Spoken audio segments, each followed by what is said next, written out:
Good evening everyone. Now in this video I have to describe you about union territory, and it is our next topic, and I think so it is quite interesting for you. Under Article 1 of the Constitution, the territories of India comprises of three categories. जो article 1 है उसके अंदर हमारे constitution का, उसके अंदर India की territories को तीन कैटेगरीज के अंदर डिवाइड किया गया है. Number first territory of the state, number 2 union territory, number 3 territories that में बी एक्वायर्ड. जो टेरिटरीज ऑफ द स्टेट है वो एक्चुअली में हमारे पास 29 स्टेट्स हैं. ठीक है, इसके जो स्टेट्स के मेंबर होते हैं यहाँ पे वो फेडरल सिस्टम से आते हैं, और यूनियन टेरिटरीज जो है वो एक्चुअली 7 है, और इनका डायरेक्ट कंट्रोल होता है. यूनियन टेरिटरीज के ऊपर सेंटर का डायरेक्ट कंट्रोल होता है. और जो टेरिटरीज जो अभी तक में एक्वायर्ड की गई है, अभी तक की सिक्किम की है, लेकिन अब वो स्टेट में आ चुका है, तो इसलिए 0 टेरिटरी दैट में बी एक्वायर्ड. फिर आता है creation of the union territory. इनका क्रिएशन कैसा हुआ? ब्रिटिश रूल के टाइम में कुछ एरियाज थे जिनको कॉन्स्टिट्यूशन में as a scheduled district in 1974 रखा गया था. फिर क्या हुआ? जो शेड्यूल्ड डिस्ट्रिक्ट थे उन्हें चीफ कमिश्नर्स प्रोविंसेस भी कहा जाता था. और जो यूटी थे प्लेस इन ए कैटेगरी, उनको स्टेट की पार्ट सी और पार्ट डी की कैटेगरी के अंदर डिवाइडेड किया गया था. वो all know that there is a division of that.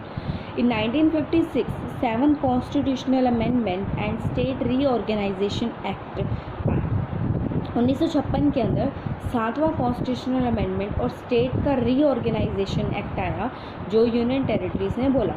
फिर जो इसके जो वो थे 7 जो यूटीज़ हैं, ये 7th कॉन्स्टिट्यूशनल अमेंडमेंट में स्टेट रीऑर्गेनाइजेशन आया था एज यूनियन टेरिटरी. फिर Daman and Diu, Lakshadweep, Pondicherry, Dadra and Nagar Haveli, Delhi and Chandigarh, ये हमारी यूटी हैं. In 1992 Delhi was redesignated as a national capital territory of the India. Delhi को दोबारा से रीडिज़ाइन किया गया था एज ए नेशनल कैपिटल बनाया था टेरिटरीज ऑफ इंडिया. ठीक है, 1992 में. इसके बाद क्या आया था, कुछ इसके रीजंस क्या थे इसके यूटी बनाने के. तो सबसे पहला क्या था, पॉलिटिकल एंड एडमिनिस्ट्रेटिव जो कंसिडरेशन जाएगा वो दिल्ली और चंडीगढ़ में जाएगा. वो क्यों? क्योंकि इस साइड के थोड़ा सा उसका स्ट्रेटेजाइज किया गया था कि जो दूसरे वाले हैं ये दो ही अकेले ऐसे जो नज़दीक पड़ते थे. तो पॉलिटिकल और एडमिनिस्ट्रेटिव कंसिडरेशन को दिल्ली और चंडीगढ़ इसलिए बनाया गया था क्योंकि ये दोनों काफ़ी नज़दीक हैं, बाकी सब बहुत दूर दूर थे. फिर कल्चरल डिस्टिंक्टनेस के ऊपर भी बनाया गया था, जो Pondicherry, Dadra and Nagar Haveli and Daman and Diu के अंदर था. इसके अंदर कल्चरल डिस्टिंग्विश था, तभी करके यहाँ पे Pondicherry, Dadra and Nagar Haveli and Daman and Diu के अंदर ये बनाया था. फिर आती है बात स्ट्रेटेजिक इम्पोर्टेंस की. इसके अंदर इसने बताया Andaman and Nicobar island and Lakshadweep. जो स्ट्रेटेजिक इम्पोर्टेंस दी गई थी वो अंडमान एंड निकोबार आइलैंड और लक्षद्वीप पे दी गई थी. फिर क्या हुआ था, कुछ स्पेशल ट्रीटमेंट था बैकवर्ड क्लासेस के लोगों का, जैसे कि मिज़ोरम, मणिपुर, त्रिपुरा, अरुणाचल प्रदेश, जो बाद में ये सारे के सारे क्या बन गए थे, स्टेट बन गए थे. अभी ये सब की सब यूटी नहीं है. उसके बाद आता है, उसके बाद एक पॉइंट आता है एडमिनिस्ट्रेशन ऑफ अ यूटी, जो आर्टिकल 239 से 241 के अंदर पार्ट 8 के अंदर हमारे कॉन्स्टिट्यूशन के अंदर प्रेस्क्राइब है. इसके अंदर वो बोलता है यहाँ पर जो यूनियन टेरिटरीज होती है ना, उनका कोई यूनिफॉर्मिटी मतलब यूनिफॉर्म सिस्टम नहीं होता. जैसे फॉर एग्जांपल क्या होता है, स्टेट लेवल होता है. हर स्टेट के अंदर अगर गवर्नर इसी तरह एक ही क्वालिफिकेशन, एक ही टेन्योर से, एक ही एलिजिबिलिटी से परफॉर्म होगा, वैसे ही दूसरे स्टेट के अंदर होता था. लेकिन यूटी के अंदर एक अलग परफॉर्म है. अगर कहीं पर वहाँ पे सबसे पहली बात गवर्नर नहीं होता, वहाँ पे एडमिनिस्ट्रेटर होता है. ठीक है, और इनको जो अपॉइंटमेंट्स होती है हर यूटी के अपने अकॉर्डिंग होती है. उनके लॉ एंड रेगुलेशंस अलग होते हैं. किसी का रहा है, फॉर एग्जांपल आप ले सकते हो Chandigarh is a developed UT, और दिल्ली उसके कंपैरिजन में कैपिटल है, but it is not developed at that level. और तो उस जगह पे रूल एंड रेगुलेशंस वैसे भी अलग हैं, हर यूटी के अंदर अलग होते हैं, स्टेट के अंदर सेम होते हैं. और एडमिनिस्ट्रेट का जो ये सब होता है धीरे धीरे पता चल जाएगा इसका, लेकिन मेन बात यह आती है कि no uniformity in the administrative system. फिर आता है every union territory it administered by the president. इनको एडमिनिस्टर कौन करते हैं? प्रेसिडेंट से करते हैं, acting through the administrator appointed by him, not like a governor. ये गवर्नर की तरह नहीं होते हैं, ये प्रेसिडेंट क्या कहते हैं एक्टिंग ड्यूटी के अंदर जो प्रेसिडेंट के थ्रू एक्ट तो प्रेसिडेंट ही करते हैं, लेकिन एडमिनिस्ट्रेटर के थ्रू करते हैं, जिनको अपॉइंट किया जाता है, गवर्नर के जैसे अपॉइंट नहीं किया जाता। फिर आता है जो ये एडमिनिस्ट्रेटिव ये हो गया। और प्रेसिडेंट कैन स्पेसिफाई द डिज़ाइनेशन क्या होगा, कैसे होगा यूटी के अंदर, वो सब कुछ प्रेसिडेंट ही स्पेसिफाई करेंगे। और इसके अंदर लेफ्टिनेंट होता है, गवर्नर होता है, और चीफ कमिश्नर या एडमिनिस्ट्रेटर, ये 3 कैटेगरी के अंदर ये लोग एज अ जो पोस्ट गवर्नर की होती है, लेकिन इनके अंदर नेम चेंज होते हैं। दिल्ली में जो है फॉर एग्जांपल दिल्ली में लेफ्टिनेंट गवर्नर है, ठीक है। उसके बाद president can also appoint of the state as the administrative of the adjoining duty. अब हमने क्या होता है कि अगर वो प्रेसिडेंट चाहे तो यूटी मतलब क्या कहते हैं स्टेट की एक स्टेट को ज्वाइन करके भी यूटी बना सकता है, जैसे कि पंजाब एंड हरियाणा की चंडीगढ़, ठीक है। UT of Delhi 1992 and Pondicherry 1963 are provided with some legislative assembly. जो यूनियन टेरिटरी थी दिल्ली की 1992 में और पांडुचेरी की 1963 के अंदर प्रोवाइड करती है कुछ लेजिस्लेटिव असेंबली और काउंसिल ऑफ मिनिस्टर को, जो कि हेड करे जाते हैं by the chief minister. You got understand. Union territory जो दिल्ली की है 1992 की और जो पांडुचेरी की 1963 की कुछ प्रोवाइड करती है कुछ लेजिस्लेटिव असेंबलीज़ को और काउंसिल ऑफ मिनिस्टर्स को, जो हेड किया जाता है चीफ मिनिस्टर के द्वारा, ठीक है। बट पार्लियामेंट अपने हिसाब से रूल इसके अंदर ला सकती है, ठीक है। हर यूटी के अंदर लेजिस्लेटिव असेंबली और काउंसिल ऑफ मिनिस्टर होते हैं जिनको हेड चीफ मिनिस्टर सरी करते हैं, लेकिन मेन पॉइंट यहाँ पर अगर पार्लियामेंट चाहे तो अपने रूल रेगुलेशंस ला सकती है। सारी की सारी पावर्स जो है इनके से लेजिस्लेटिव असेंबली को नहीं दी जाती, ठीक है। उसके बाद एक पॉइंट आता है can make a law in all the third list. ये हर जो पार्लियामेंट के पास सीधी सी बात एक पावर है कि वो लॉ बना सकते हैं तीनों लिस्ट में, यूनियन में भी, कॉन्करेंट में भी, स्टेट में, तो जहाँ पर जिसको जैसे मूव करना चाहती है, मोशन मिलाना चाहती है, वैसे कर सकती है। जो पांडुचेरी है can make a laws on the state and concurrent list, वो स्टेट और कॉन्करेंट लिस्ट के ऊपर लॉज बनाती है, लेकिन वो यूनियन उस पर नहीं, वो खुद ही यूनियन है तो वो नहीं बनाएगी। स्टेट और कॉन्करेंट लिस्ट पे बनाती है। और जो दिल्ली है can also make the laws on both the list except. Delhi दोनों के ऊपर लॉज बना सकती है, लेकिन पब्लिक ऑर्डर, पुलिस और लैंड के ऊपर नहीं बना, क्योंकि दिल्ली एक कैपिटल है, उसका एडमिनिस्ट्रेटिव सिस्टम बहुत बड़ा है, तो उसके लिए कुछ उनको कैटेगरीज को काटा गया है और कहीं और ये कैटेगरीज फिट की गई हैं। तो पब्लिक ऑर्डर, पुलिस और लैंड जो है दिल्ली उसके लिए लॉ नहीं बना सकती, दिल्ली की लेजिस्लेटिव असेंबली। प्रेसिडेंट जो है कैन मेक अ रेगुलेशन, कुछ रेगुलेशंस भी बना सकते हैं यूटी के अंदर, पीसफुल नेचर के लिए, प्रोग्रेस के लिए, या फिर कुछ अच्छी गवर्नमेंट के लिए, जैसे कि Andaman and Nicobar island, Lakshadweep, Dadra and Nagar Haveli and Daman and Diu, ठीक है। President can legislate by making the law when assembly suspended और dissolved in case of Pondicherry. President legislate करते हैं कुछ लॉ बना के जिसमें असेंबली जो है वो सस्पेंड हो जाए या फिर डिज़ोल्व हो जाए। अगर जैसे हम पांडुचेरी का केस देख लें तो वहाँ पे क्या, अगर पांडुचेरी के अगर हम केस देखें तो उसके अंदर प्रेसिडेंट आके लॉज वगैरह बनाएंगे। जो रेगुलेशंस बनाई जाएंगी प्रेसिडेंट के द्वारा वो सेम फोर्स और इफेक्ट होगा an act of the parliament और act of the state legislature. जो रेगुलेशंस होगी प्रेसिडेंट के द्वारा same force and same effect as act of the parliament और act of a state legislature, ठीक है। And can also be repeal और amend any act of parliament in relations to UT.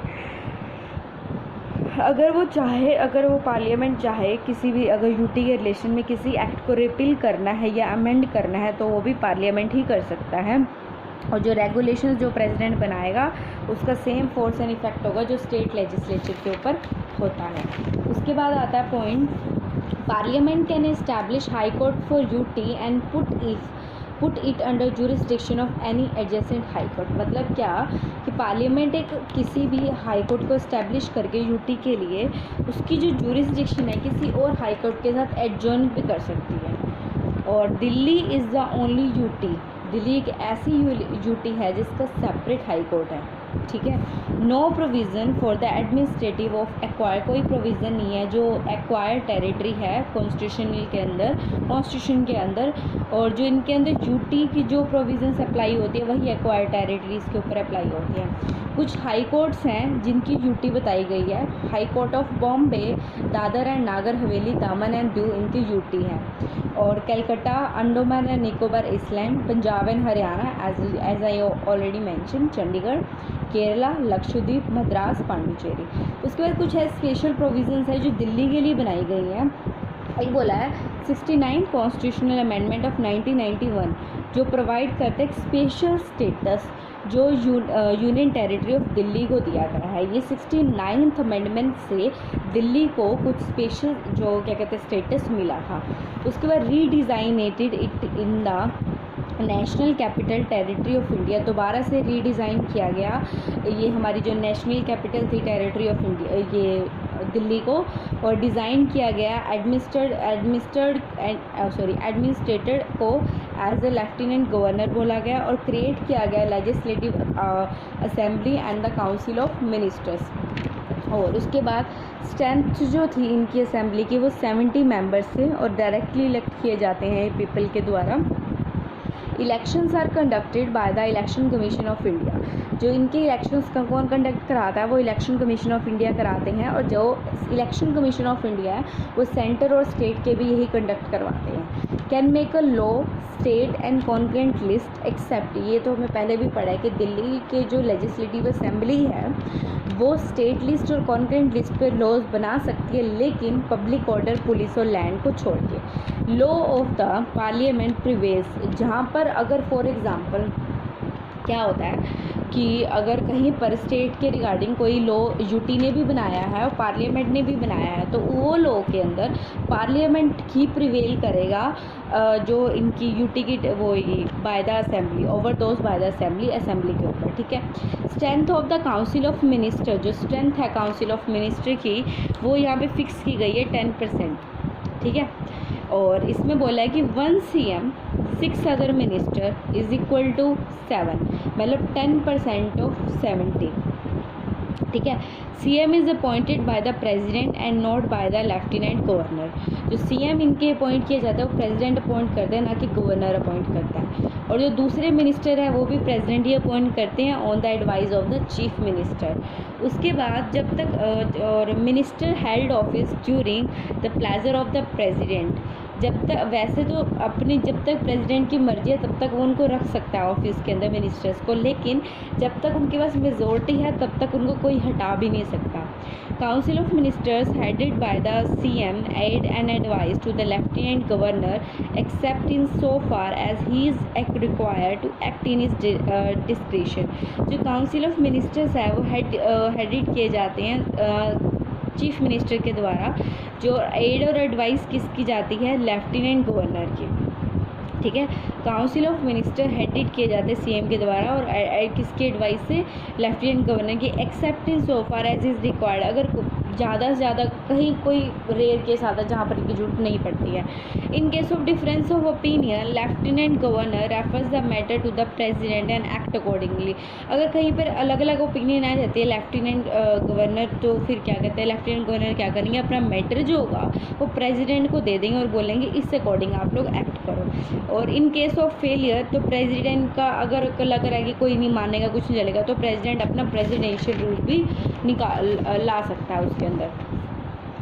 उसके बाद lieutenant governor is empower to promulgate ordinance and decreeing the recess of the assembly. इसमें क्या जो lieutenant governor है उनके पास पूरी तरह से पावर है कि वो ऑर्डिनेंस ला सकते हैं अगर असेंबली नहीं बैठी है। ऑर्डिनेंस मतलब एक लॉ कोई पास हो गया उसका बिल को पास आउट कर सकते हैं। Ordinance has the same force as an act of the assembly. Ordinance जो होता है उसका सेम फोर्स होता है जैसे असेंबली वो उसको ऑर्डिनेंस को लाती है फोर्स के अंदर।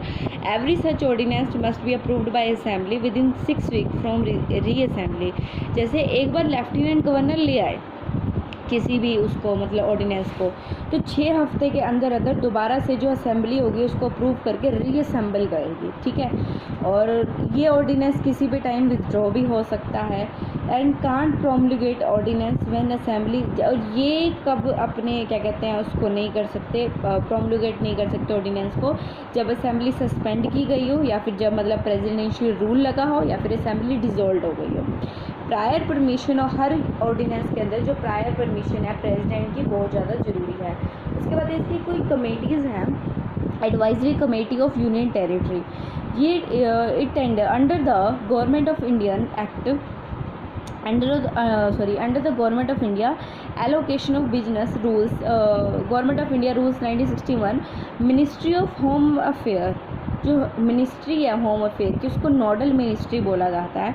For all the matter of UT, सारे के सारे जो मैटर है यूटी का उससे लेके रिलेट जो करता है वो लेजिस्लेशन, फाइनेंस और बजट या सर्विस से करता है। And appointment of lieutenant governor and administrator, इसमें बोला है कमेटी बनाई गई थी, ठीक है, कमेटी बनाई गई थी गवर्नमेंट ऑफ इंडियन रूल 1961 के अकॉर्डिंग। इसके अंदर जो मिनिस्ट्री ऑफ होम अफेयर था उसको नोडल मिनिस्ट्री बोला गया। सभी मैटर्स जो यूटी के मैटर जिसमें legislation, finance, budget, service, appointment of lieutenant governor, administration, जो सब आना था इसके बीच में, इस कमेटी ने एडवाइस किया था। तो ये सब government of Indian act rule 1961 के अंदर आया था, जिसमें होम अफेयर्स को, मिनिस्ट्री ऑफ होम अफेयर को नोडल मिनिस्ट्री बोला गया। जो सारे की सारी 5 यूटी थी बिना असेंबली के, with have the form of home ministry advisory committee. All 5 UT without assembly have the form of home ministry, ठीक है। सारे के सारे जो 5 यूटी हैं बिना असेंबली के एक फॉर्म बना सकती हैं होम मिनिस्ट्री का, एडवाइजरी कमेटी का, ठीक है। उसके बाद यहाँ पे आता है HMAC, जो ये चेयर किए जाते हैं होम मिनिस्ट्री एडवाइजरी का chairman is chaired by the union home ministry, union home ministry से चेयर किए जाते हैं। Committee discuss the general issue relating to the social and economic development, जो ये कमेटी है उसने जो जनरल इशूज़ टाइम पे आ रहे थे यूटी के रिगार्डिंग और सोशल और इकोनॉमिक डेवलपमेंट के रिगार्डिंग, ये वो सब लेके आए थे। उसके बाद कुछ एक बेसिक कंपैरिजन है स्टेट और यूटी का। State is defined the administration unit with their own elected government system. UT implies the constructive that are controlled and administered by the central government, ठीक है। उसके बाद जो स्टेट है रिलेटेड विद सेंटर से करें तो स्टेट फेडरल है, यूटी यूनाइटरी है, और जो स्टेट का हेड होता है गवर्नर होता है और यूटी का हेड प्रेसिडेंट होता है। इसमें एडमिनिस्ट्रेटिव बॉडी जो स्टेट के अंदर है, chief minister elected by the people and administrator UT के अंदर अपॉइंट किए जाते हैं बाय द प्रेसिडेंट। स्टेट का एरिया लार्ज होता है, यूटी का एरिया स्मॉल होता है। स्टेट में ऑटोनॉमी होती है, यूटी में ऑटोनॉमी नहीं होती है। ये था हमारा टॉपिक यूटी। Thank you.